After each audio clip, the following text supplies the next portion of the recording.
আমাদের জীবনে সুখ, শান্তি আর মানসিক তৃপ্তি এই জিনিসগুলো আমরা সবাই খুঁজি, তাই না? কিন্তু প্রতিদিনের ব্যস্ততা আর চারপাশের অশান্তির মাঝে এই শান্তিটা পাবো কোথায়? আজ থেকে প্রায় ২৫০০ বছর আগে গৌতম বুদ্ধ এর একটা চমৎকার প্র্যাকটিক্যাল সমাধান দিয়ে গেছেন। বৌদ্ধ দর্শনে একে বলা হয় ১০ সুচরিতশীল।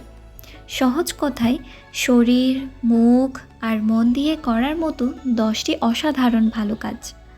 আপনি যে ধর্মের বা যে বিশ্বাসের হন না কেন, এই ১০টি নিয়ম জানলে আপনার জীবন দেখার দৃষ্টিভঙ্গিটাই বদলে যাবে। চলুন খুব সহজে জেনে নিই এই চমৎকার লাইফ লেসনটি। বৌদ্ধ দর্শন বলে মানুষ মূলত ৩টি উপায়ে কর্ম করে: নিজের শরীর দিয়ে, মুখের কথা দিয়ে আর মনের ভাবনা দিয়ে। এই ৩ দুয়ারকে পজিটিভ রাখাই হলো সুচরিত। আমরা যদি এই লাইফ লেসনটিকে ৩টি ভাগে ভাগ করি, তাহলে প্রথম ক্যাটাগরিতে আছে কায়িক সুচরিত বা শরীরের দ্বারা ৩টি কাজ। এর মধ্যে প্রথমেই আছে অহিংসা বা জীবে দয়া, কোনো প্রাণীকে আঘাত বা হত্যা না করা, প্রকৃতির সব সৃষ্টির প্রতি মনের ভেতর একটা ভালোবাসার জায়গা রাখা। দ্বিতীয়ত সততা বা অদত্তাদান, অন্যের অধিকার বা সম্পদ কেড়ে না নেওয়া, সৎপথে নিজের জীবন চালানো।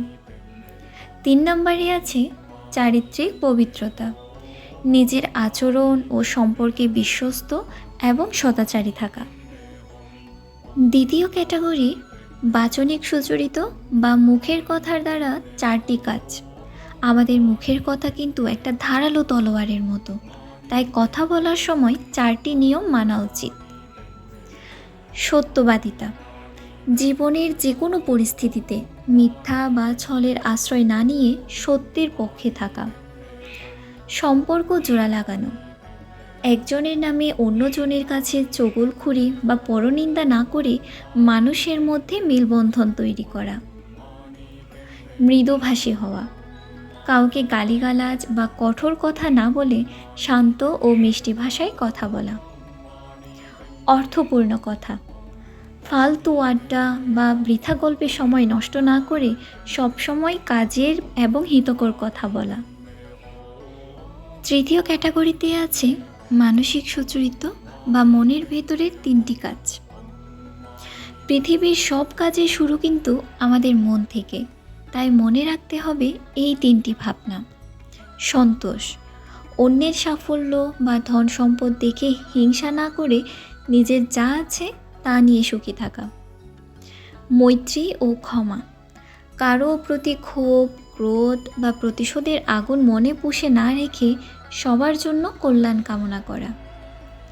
সঠিক দৃষ্টিভঙ্গি, কুসংস্কার থেকে দূরে থেকে কর্ম এবং কর্মফলের উপর বিশ্বাস রাখা, অর্থাৎ যেমন কর্ম তেমন ফল, এই সত্যটাকে মনে ধারণ করা।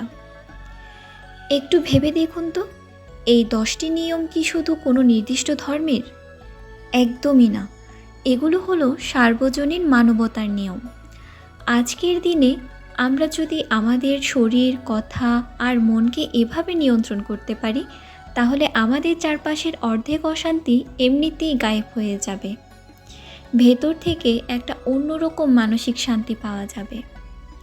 আপনার কি মনে হয় এই 10টি অভ্যাসের মধ্যে কোন অভ্যাসটি আজকের সমাজে আমাদের সবচেয়ে বেশি প্র্যাকটিস করা উচিত? কমেন্ট করে আপনার মূল্যবান মতামত অবশ্যই জানান। ভিডিওটি ভালো লাগলে প্রিয়জনদের সাথে শেয়ার করতে ভুলবেন না।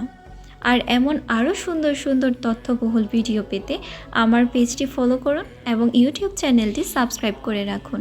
ততক্ষণ পর্যন্ত সবাই ভালো থাকুন, সুস্থ থাকুন। দেখা হবে পরবর্তী ভিডিওতে। নমস্কার।